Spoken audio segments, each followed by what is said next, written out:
श्री शिवाय नमस्तुभ्यम हर हर महादेव। देखिए दोस्तों, आज का ये वीडियो बहुत ही खास होने वाला है।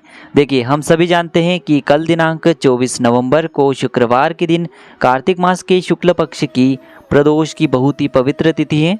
देखिए, प्रदोष की जो तिथि है वह हमारे महादेव को समर्पित होती है और कार्तिक का पूरा महीना भगवान विष्णु को समर्पित होता है। देखिए, यदि आपके घर में धन की बहुत अधिक समस्या है और आप चाहते हैं कि माता लक्ष्मी हमेशा आपसे प्रसन्न रहें, यदि आप चाहते हैं कि जो आपका व्यापार है वह अच्छे से चले, आपकी नौकरी में आपको पदोन्नति प्राप्त हो, घर के जो संकट कष्ट और बाधाएं हैं वह सभी समाप्त होने लगे, साथ ही साथ घर से जो रोग हैं वह समाप्त हो जाएं और जीवन में कभी भी क्लेश की समस्या उत्पन्न न हो, तो शुक्रवार की इस प्रदोष की तिथि पर आपको मात्र एक शमी के पत्ते से बहुत ही चमत्कारी उपाय करना है। आपके घर में कभी भी धन संपदा की कमी नहीं होगी और हमेशा आपकी उन्नति होती रहेगी।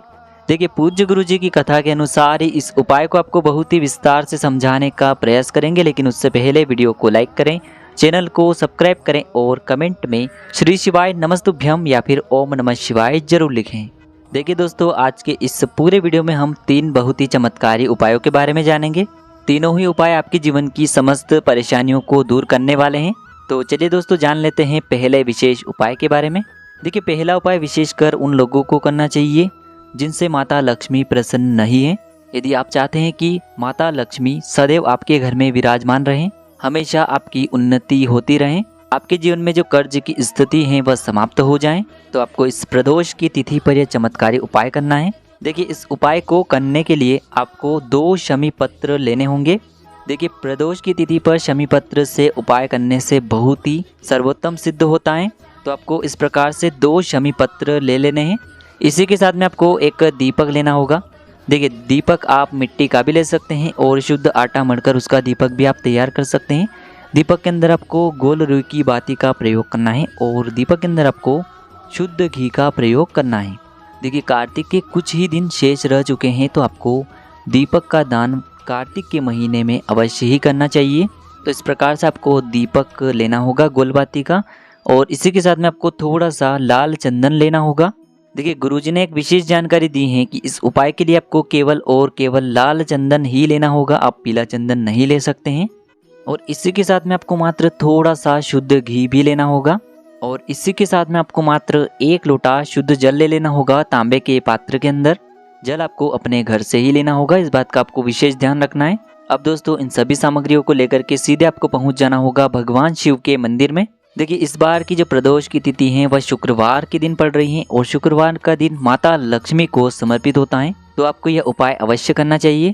देखिए, सबसे पहले तो आपके पास जो 1 लोटा शुद्ध जल है उसे आपको भगवान शिव के शिवलिंग पर धीरे धीरे अर्पित कर देना होगा, श्री शिवाय नमस्तुभ्यम या फिर ओम नमः शिवाय इस मंत्र का जाप करते हुए। अब दोस्तों, आपके पास हैं 2 शमी पत्र, तो उनमें से पहला जो शमी पत्र है उसे आपको आप जो अपने साथ थोड़ा सा घी लेकर के आए हैं उसमें डुबोना है, यानी कि अच्छे से घी के अंदर डुबोना है, और फिर इस शमी पत्र के ऊपर आपको जो लाल चंदन का पाउडर है उसे अच्छे से लगाना है। अब इस लाल चंदन और घी से युक्त शमी पत्र को आपको समर्पित करना होगा शिवलिंग पर माता अशोक सुंदरी वाले स्थान पर। देखिए, शिवलिंग पर जलाधारी के बिल्कुल बीच में जो उठी हुई लाइन होती है वहीं पर आपको यह पहला शमी पत्र समर्पित करना है। देखिए, शमी पत्र की जो डंडी है वो आपको जलाधारी की ओर रखनी है और पत्ती वाला भाग जो है वो आपको शिवलिंग की तरफ रखना है।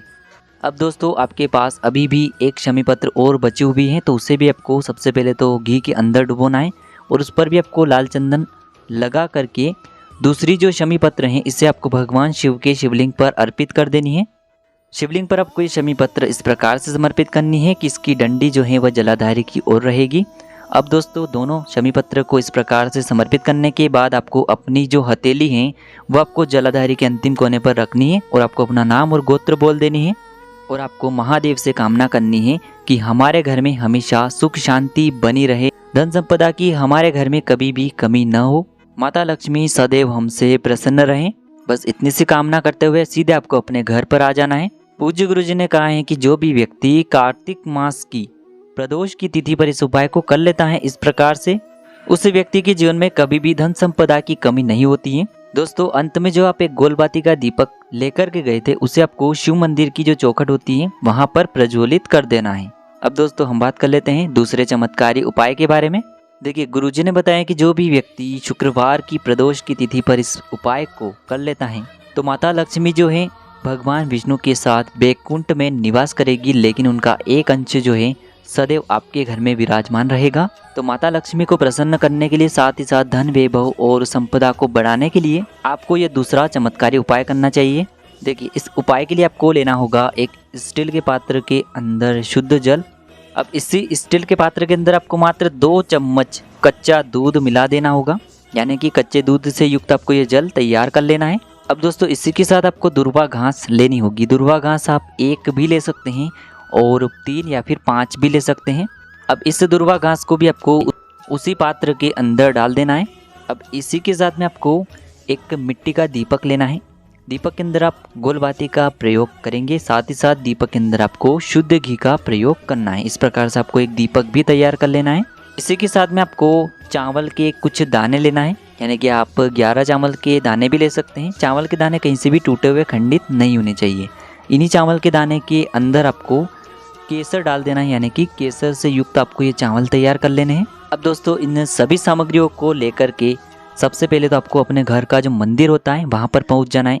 अब आपके घर के मंदिर में यदि भगवान विष्णु की प्रतिमा है तो उसके सामने आपको बैठ जाना है, या फिर आपके घर में लड्डू गोपाल जी का कोई भी स्वरूप है तो उनके सामने आपको बैठ जाना है। यानी कि आप ये उपाय भगवान विष्णु के किसी भी स्वरूप के सामने कर सकते हैं। तो सबसे पहले तो आपने जो केसर वाले चावल तैयार किए हैं उन्हें आपको भगवान विष्णु के किसी भी स्वरूप के सामने रख देना है, और उसी के ऊपर जो एक गोलबाती का दीपक है उसे आपको प्रज्वलित कर देना है।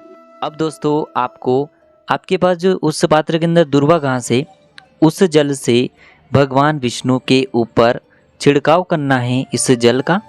यह प्रक्रिया आपको कुल 108 बार करनी है, यानी कि 108 बार भगवान विष्णु के किसी भी स्वरूप के प्रतिमा के सामने आपको छिड़काव करना है। प्रत्येक बार जल का छिड़काव करते समय आपको ओम महालक्ष्मी नमः इस मंत्र का जाप करते रहना है। इस प्रकार से आपको 108 बार इस मंत्र का जाप कर लेना है। पूज्य गुरुजी ने बताया है कि जो भी व्यक्ति कार्तिक के महीने की इस प्रदोष की तिथि पर ये उपाय कर लेता है तो माता लक्ष्मी का एक अंश सदैव उसके घर में विराजमान रहता है। अब दोस्तों हम जान लेते हैं गुरुजी द्वारा बताए गए सबसे अंतिम और तीसरे उपाय के बारे में। देखिए यदि आपको बहुत अधिक प्रयास करने के बावजूद भी नौकरी नहीं प्राप्त हो पा रही है, आप तैयारी बहुत अधिक करते हैं, प्रयास बहुत अधिक करते हैं, लेकिन आपको नौकरी नहीं मिल पाई है, साथ ही साथ यदि आपका कोई भी ऐसा कार्य है जो अटक रहा है, परिपूर्ण नहीं हो पा रहा है, तो आपको अपनी कार्य सिद्धि के लिए ये उपाय करना चाहिए। देखिए इस उपाय के लिए सबसे पहले तो आपको थोड़ा सा लाल चंदन लेना होगा। इसी के साथ में आपको लेना होगा मात्र थोड़ा सा पीला चंदन। इसी के साथ में आपको लेनी होगी मात्र 5 बेलपत्र जो कहीं से भी टूटी हुई खंडित नहीं होनी चाहिए। यदि बेलपत्र नहीं मिल पाती हैं तो भगवान शिव के शिवलिंग पर चढ़ी हुई बेलपत्र को आप पुनः शुद्ध जल से धोकर के उपयोग कर सकते हैं। और इसी के साथ में आपको मात्र 1 लोटा शुद्ध जल लेना होगा तांबे के पात्र के अंदर। अब दोस्तों इन सभी सामग्रियों को लेकर के आपको पहुंच जाना है भगवान शिव के मंदिर में। देखिए सबसे पहले तो आपके पास जो 1 लोटा शुद्ध जल है उसे आपको धीरे धीरे भगवान शिव की शिवलिंग पर अर्पित करते जाना है, और लगातार आपको शिव महापुराण के मूल मंत्र श्री शिवाय नमस्तुभ्यम इस मंत्र का जाप कर लेना है। देखिए दोस्तों अब जब आपके पास लाल चंदन है, पीला चंदन है, तो उन्हें आपको थोड़ा थोड़ा जल डाल करके गीला करना है। तो इस लाल चंदन को आपको अपने सीधे हाथ की चीटी उंगली की जो पास वाली उंगली अनामिका उंगली उसमें लेना है, और लाल चंदन की 7 बिंदियाँ 7 बिंदियाँ आपको माता पार्वती का जो हस्तकमल होता है, कटी वाला भाग होता है, उसके चारों तरफ लाल चंदन की 7 बिंदियाँ आपको लगा देनी है। सामने आपको दिखाया जा रहा है। अब दोस्तों आपके पास जो पीला चंदन है उसकी 5 बिंदियाँ आपको लगानी होगी शिवलिंग पर जहाँ माता शुक सुंदरी का स्थान होता है वहाँ पर। तो लाल चंदन की 7 बिंदियाँ आपको लगा देनी है इस प्रकार से, और पीले चंदन की 5 बिंदियाँ माता शुक सुंदरी वाले स्थान पर लगा देनी है। और अंत में आपको 5 बेलपत्रियाँ एक साथ भगवान शिव के शिवलिंग पर अर्पित कर देनी है। 5 बेलपत्र की जो चिकनी साइड है शिवलिंग से स्पर्श रहेगी, और इसकी जो डंडियाँ हैं वो आपको जलाधारी क्यों रखनी है। इस प्रकार से बेलपत्री आपको समर्पित कर देनी है। गुरुजी ने बताया है कि जो भी व्यक्ति इस उपाय को इस प्रकार से कर लेता है तो महादेव उसकी नौकरी का योग कहीं ना कहीं अवश्य बिठा ही देता है। तो इस प्रकार से आज की इस वीडियो में हमने आपको शुक्रवार की प्रदोष पर किए जाने वाले 3 चमत्कारी उपाय बताए हैं। जो भी आपके लिए उचित हैं, सरल हैं, उसे आप कर सकते हैं। यदि उपाय से जुड़ा किसी भी प्रकार का सवाल रहता है तो कमेंट में पूछ लें। श्री शिवाय नमस्तुभ्यम। हर हर महादेव।